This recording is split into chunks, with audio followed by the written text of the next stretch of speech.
un monde digital inclusif, innovation, technologie, tous pour l'égalité des sexes, mesdames et messieurs.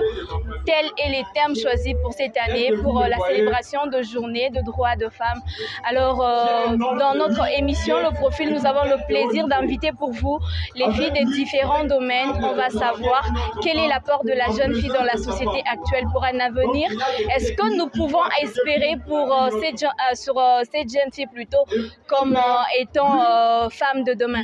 Alors, elles sont déjà avec moi sur ce beau cadre dans notre émission, Le Profil. Je vais inviter tout de suite Madame Salva, qui est slameuse. Elle va nous parler d'elle. Pourquoi est-ce qu'elle a choisi le slam comme métier? Elle peut directement s'avancer sous vos applaudissements, s'il vous plaît. Comme je le disais, elle est déjà avec moi, Salva Amissi. Bonjour. Bonjour Elodie. Comment ça va? Ça va très bien et toi? Ça va aussi très bien par la grâce de Dieu. Contente de te revoir aujourd'hui pour célébrer avec moi la journée de droits de femmes. Je suis aussi contente de me retrouver sur ce beau plateau et dans ces jolis cadres. Merci. C'est une joie pour moi de partager cette journée avec plusieurs d'entre les femmes à qui j'ai dit bonjour. On vous salue. En fait, Salva Amissi, tu es slameuse. Oui. Comment ça se passe d'abord? Ça se passe bien.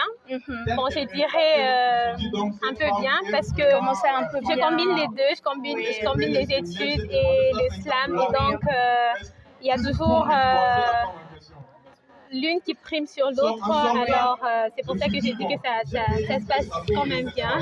Alors, entre les deux, entre les études et l'islam, qu'est-ce qui prime sur l'autre? En toute sincérité, c'est vrai que ce sont les études qui priment sur l'islam. Parce que les études, pour moi, c'est en fait un moyen de combiner en fait toutes mes passions. Alors, si j'arrête avec les études, ça veut dire que je perds mes rêves et donc je laisse tomber tout à l'eau. Alors, ma première question est celle de savoir comment d'abord tu t'es retrouvée dans le slam. Pour la petite histoire, depuis toute petite, j'étais une petite fille qui aimait beaucoup lire. J'étais très, très curieuse, je voulais tout découvrir. Et quand j'ai appris à lire, je lisais n'importe quoi, je peux arriver en route, tout ce que je voyais, je pouvais lire. Et ça a stimulé en moi une certaine passion pour la lecture. Et au fur et à mesure que j'ai lisé, je me suis rendu compte que je pouvais aussi écrire.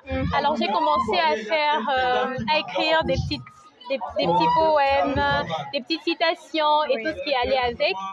Et à un certain moment, j'étais trop introvertie. Je ne savais pas communiquer avec mon public, je ne savais pas communiquer avec les membres de ma famille. J'étais toujours enfermée. Et c'est par là que j'ai développé cette aptitude d'écriture. J'ai commencé à écrire tout ce qui m'est passé par la tête. Et à un certain moment, je me suis dit, à quoi ça sert d'écrire et de ne pas se faire lire? C'est comme ça que j'ai rejoint le collectif des ateliers Ouya Slam. C'est l'un des collectifs des slameurs ici à Lubumbashi. Et c'est comme ça que j'ai commencé à faire le slam, à passer des spectacles et tout ce qui va avec. C'est un peu ça. Alors, moi, j'aimerais savoir, dans ce monde actuel, nous savons tous que c'est la musique qui divertit un peu beaucoup plus de personnes. Alors, comment est-ce que tu parviens plutôt à divertir la majeure population avec le slam? Ouais, on est tous d'accord. La musique divertit, la musique stimule à peut-être s'amuser, tout ce qui va avec. Mais pour moi, le slam, c'est beaucoup plus... ça demande beaucoup plus d'attention. Bien sûr, ça divertit, mais la musique, contrairement à la musique, vous êtes peut-être perdu dans cette ambiance-là de la mélodie et tout ce qui va avec. Nombreux sont ceux qui tiennent compte de l'attention, mais peu sont ceux qui tiennent compte de l'attention et nombreux sont ceux qui se divertissent sous le fait de la mélodie. Alors pour moi, le slam, ça ne divertit pas seulement, mais ça pousse à réfléchir, à faire réfléchir mon public, mon auditoire et tout ce qui va avec. Voilà. Alors, vu que nous parlons de l'apport de la jeune fille dans la société actuelle et pour un avenir, est-ce que tu penses qu'avec votre métier, nous pouvons compter sur vous? Bien sûr que oui, et à 100% d'ailleurs, parce que, en fait, le métier que j'ai fait, pour moi d'abord c'est une passion. C'est une passion, alors vous voyez quand vous aimez quelque chose, vous montrez aussi aux autres de l'aimer, si ça vous est déjà arrivé. Alors, pour moi, le slam a comme apport la révolution. La plupart pensent que le slam c'est la révolte et tout ce qui va avec, mais pour moi le slam apporte la révolution, peut-être c'est pour moi un moyen de m'exprimer, donc c'est ça l'apport du slam dans la société, non seulement africaine mais mondiale. Alors, Selva, nous sommes en train de voir le comportement de la jeune fille actuelle qui est en train de se dégrader. Est-ce que toi, personnellement, étant jeune fille, tu penses que ce phénomène pourra changer un jour pour qu'on puisse aussi compter sur nous comme de femmes de demain? Oui, on peut compter sur la jeune fille. Parce que bien que la majorité d'entre la jeunesse ait un comportement dégradé, des attitudes fatales à la société, mais il y a toujours une particularité qui fait l'exception. Alors pour moi, c'est à cette particularité de de se démarquer le plus pour stimuler les autres à ne pas rester dans la dégradation des mœurs, dans tout ce qui va avec, tout ce qui est mal en fait pour la jeune fille et pour la jeunesse en général. Selva, merci beaucoup pour ton intervention. Alors, elle est déjà avec moi. Verdiane Ilunga, bonjour. Bonjour Evody, bonjour à toutes les femmes qui nous suivent de partout et bonne fête. Merci pareillement. Comme je le disais, Verdiane Ilunga, on peut savoir, est-ce que vraiment les études d'une femme ont un impact sur les développements plutôt de la patrie? Oui, bien sûr. D'abord, pour commencer, je voudrais me présenter pour D'accord, ça va. Je réponds au nom de Verdiane Ilunga. Je suis étudiante à la faculté de lettres au département de sciences de la communication et de l'information en L1, communication sociale. Et pour répondre à votre question, je pense que oui, les études ont vraiment de l'impact dans le développement de notre patrie, mais il faudrait bien signaler que les études, de bonnes études, parce qu'on peut parler des études, mais on n'a pas fait de bonnes études. Pour s'arrêter aux humanités, oui. Exactement. On peut faire des études, mais quand on ne participe pas exactement au cours comme c'est doit et qu'on ne se donne pas correctement, cela finira au néant, on peut dire ça comme ça. Mais les études deviennent importantes ici parce qu'une femme qui a étudié, c'est des marques de celle qui n'a pas étudié. Ce n'est pas une façon de vexer les femmes qui n'ont pas étudié pour diverses raisons. On respecte ces femmes-là, mais pour moi, je pense que les études d'une femme ont de l'impact. En plus, cet impact-là est positif parce qu'il y a dans certains postes, dans certains métiers, où on exige exactement que la femme soit licenciée ou soit graduée. Exactement. On demande des dossiers et pour accéder à ce genre de poste, par exemple, tu ne peux pas venir là devant, tenir les micros et animer cette grande émission sans pour autant passer, avoir une formation, une connaissance de ce qu'on fait. Donc, les études de cette femme lui permettra d'affronter les mondes, surtout avec l'émancipation, l'égalité des sexes qu'on est en train de réclamer tout le temps. Donc, avec les études, cette femme est prête d'affronter le monde ainsi que de répondre à toutes les exigences. Verdiane, comment est-ce que nous pouvons, je repose encore la question dans une autre manière, parce que tu dis que les études ont vraiment une grande importance sur la vie d'une fille dans le cadre du développement. Comment est-ce que nous pouvons compter sur la jeune fille qui a étudié pendant que nous pouvons voir à la faculté il y a le point sexuellement transmissible? Comment est-ce qu'on peut compter sur ces genres de filles? Voilà pourquoi j'étais en train de dire, j'ai bien spécifié, je dis de bonnes études. Parce qu'on peut tout étudier, bien sûr. Il y a des points sexuellement transmissibles, comme vous l'avez signalé. Il y a la corruption qui entre en jeu. Mais cette fille qui a vraiment suivi le cours, comme je l'ai dit, du début jusqu'à la fin, a cette facilité. Pourquoi?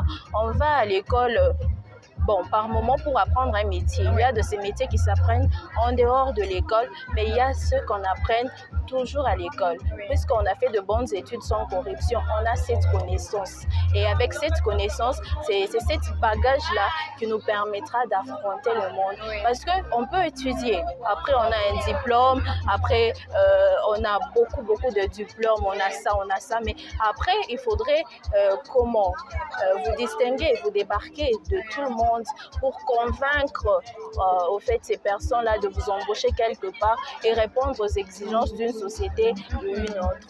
Voilà. Verdiane Ilunga, tu as dit que tu faisais les sciences de l'information et de la communication, particulièrement en sciences sociales. Alors, quel est l'apport de ton métier dans la société?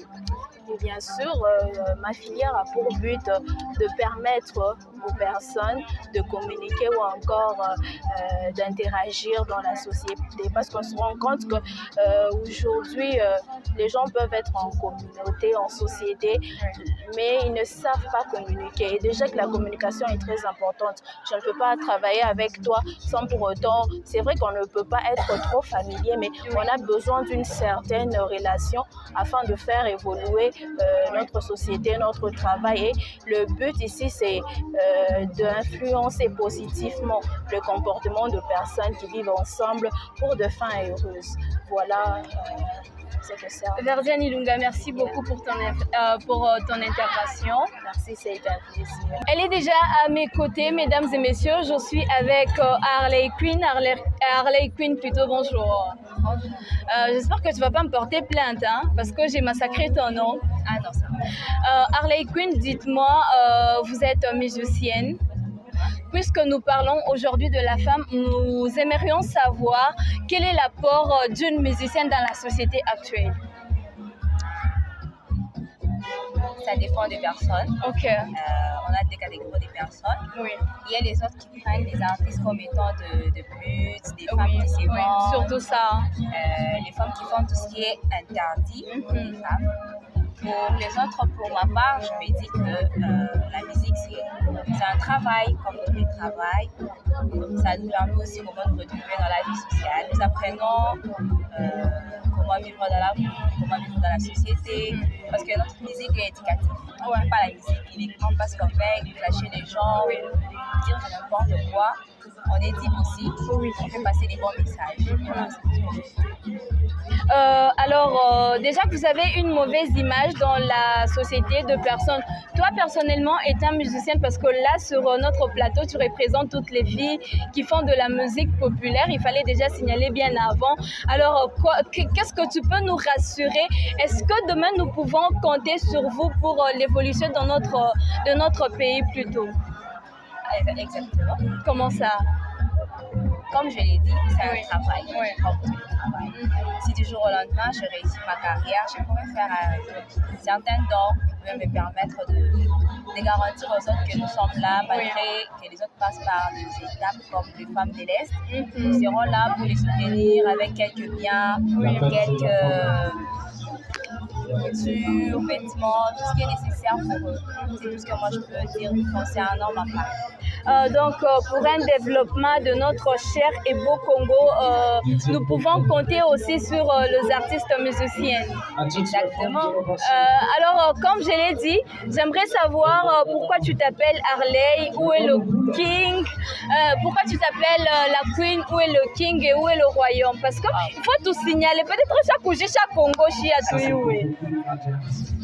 Non. Chaque femme a son joker. Moi, j'ai pris le nom d'Harley parce que ça reflète une femme hors de la loi, une femme qui est libre de faire ce qu'elle veut, peu importe si c'est mal ou si c'est bien, mais ce qui lui passe sur les cœurs. J'ai vu mon royaume avec mon joker. C'est un peu ça. Ça va, merci beaucoup à toi, Arley. La chrétienté et la jeunesse, mesdames et messieurs, nous en parlons avec Blessing Senga. Blessing Senga, bonjour. Bonjour. Ça va très bien. Oui, très bien. Et toi-même? Ça va aussi. Aujourd'hui, le 8 mars, journée de droits de femmes. Oui. Comment est-ce que tu trouves d'abord? Est-ce que ça valait la peine de donner aussi à la femme de célébrer cette journée pour réclamer ses droits bien sûr? En fait, selon moi, cette journée est beaucoup plus pour les femmes inconscientes. Comment ça, inconsciente? Ça commence à devenir intéressant. Oui, parce que normalement, la femme... Parce que lorsqu'on parle de droit, on parle du respect. Oui. Alors, la femme est respectée chaque jour.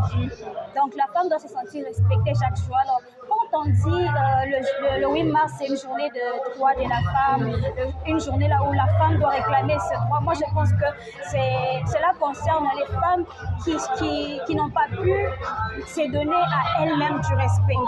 Oui, parce que de nos jours, nous voyons qu'il y a beaucoup de femmes qui sont distraites sur les réseaux sociaux. Il y a celles qui font du n'importe quoi, qui dansent n'importe comment, qui chantent n'importe comment et surtout qui disent du n'importe quoi. Alors lorsque une femme ne sait pas elle-même se donner du respect, c'est difficile de réclamer le respect ou le droit. Alors moi je pense que le 8 mars, c'est une journée de prise de conscience pour les femmes distraites ou les femmes inconscientes. Alors comme je l'ai annoncé, nous allons parler de la chrétienté de la jeunesse. Aujourd'hui, le monde musical féminin plutôt, il est en train d'être touché par le fait qu'auparavant, on ne voyait pas de femmes en train de chanter avec de pantalons, on ne voyait pas de femmes être maquillées pour faire un clip. C'est que nous sommes en train de remarquer avec vous, les artistes musiciennes modernes. Dites-nous d'abord, c'est quoi ces phénomènes? Je ne sais pas si je dois appeler ça un phénomène ou... À mon avis, au changement. Bon, c'est vraiment pas un changement parce que depuis longtemps ça existait. Ça existait avec beaucoup de groupes.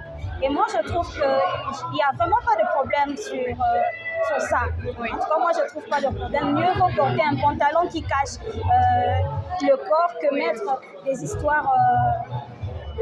des courtes jupes, de courtes robes. En tout cas, moi, je n'ai aucun problème avec le maquillage, avec les pantalons et tout. En tout cas, moi, à ce point-là, je n'ai aucun problème. Alors, du côté de notre artiste, à quoi est-ce que nous pouvons s'attendre? Oui, déjà... on peut éduquer par la musique. Oui. Alors moi, j'ai choisi de faire la musique chrétienne parce qu'il y a des messages constructifs, il y a des paroles qui peuvent construire, qui peuvent éduquer. Donc c'est un peu ça. Et par la musique, je fais voir à toutes les nations que nous pouvons compter sur Dieu parce que je suis musicienne chrétienne. Alors, comme il est écrit dans Psaume 127, le verset 1, que si l'Éternel ne garde une nation, c'est lui qui le fait en vain. Alors, au travers de la musique, je suis en train de faire passer ce message, faire comprendre au peuple de Dieu, à tous les chrétiens du monde entier que nous avons besoin de Dieu pour aller de l'avant dans toutes les nations du monde. Et pour ces mois de mars, qu'est-ce que Blessing Senga a préparé pour ses fans? Voilà, il y a un single qui va sortir d'ailleurs ce 10 mars, donc dans 2 jours. Oui, c'est un single et le titre c'est Wedding Day. C'est un chant qui parle du mariage. T'es mariée déjà? Non, pas encore. Comment ça t'es pas mariée puis du coup tu parles du mariage? Oui, en fait j'ai fait cette chanson pour que tout le monde se retrouve. Oui, dans des soirées de mariage, dans des cultes, des bénédictions nuptiales et tout. Donc c'est une chanson qui réjouit tout le monde en fait. Donc un rendez-vous est pris pour ce 10 mars. Les fans de Blessing Senga, elle est en train de nous sortir un chant Wedding Day. J'espère que je n'ai pas massacré les titres. Alors ça a été un plaisir de partager avec toi Blessing Senga. Merci beaucoup Eva.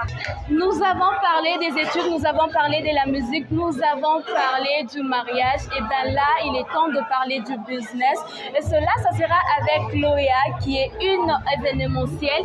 Alors Loya, bonjour. Bonjour. Ça va ma belle? Très bien. Ça va aussi très bien. Aujourd'hui, le 8 mars, journée internationale de droits de femmes. Qu'est-ce que tu en penses? En tout cas, je pense que La journée de la femme ne doit pas être une journée où on célèbre tout simplement par c'est un moment de fête, Oui. mais sinon, ça doit être un moment de prendre encore conscience et de se fixer à nouveau des objectifs à atteindre pour chaque femme, en tout cas. Alors, Loya Event, Ouais. ça veut dire quoi d'abord Loya Event et puis qu'est-ce que tu nous donnes comme activité? D'accord. En fait, Loya Event, c'est une maison de décoration. Oui. Moi, j'ai fait la décoration. Je suis dans l'événementiel d'une manière générale. Et Loya Event est là avec ses services. Dont on offre la décoration pour diverses cérémonies, en tout cas, mariage, anniversaire, et voilà. Qu'est-ce qui t'a motivé à faire cela? Alors, tout d'abord, c'est un peu encore marrant en fait. Oui. Un jour, j'étais à la maison. Alors, je me suis dit, je me suis posé une question de savoir comment trouver de l'argent sans pour autant C'est tracassé se par tracasser. oui. Voilà, puisque je n'avais rien sur moi. Alors, qu'est-ce que je peux offrir aux autres et recevoir quelque chose en retour? Oui. Et par là, j'ai utilisé ma tête. Oui. Alors, je me suis dit, je peux commencer à organiser un mot de choses. Organiser, par exemple, un mariage pour quelqu'un et on me donne quelque chose en retour parce qu'en ce moment-là, je n'avais pas de financement, je n'avais pas de fonds propres à moi. Alors, j'ai utilisé la tête de cette façon.